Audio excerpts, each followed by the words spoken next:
बिस्मिल्लाहिर्रहमानिर्रहीम। आज मौर्रिखा 20 सितंबर 2023 है। ये नवाबशाह मार्केट की सूरत हाल है।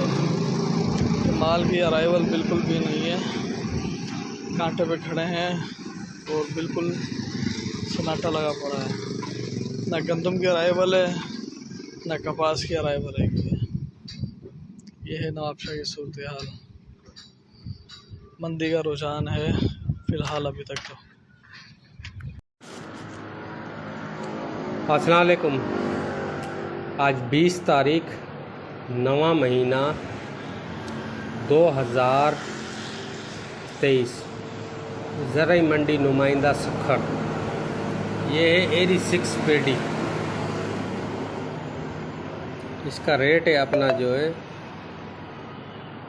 3700 से लेकर 3900 रुपये तक। वज़न है इसका 1500 मन।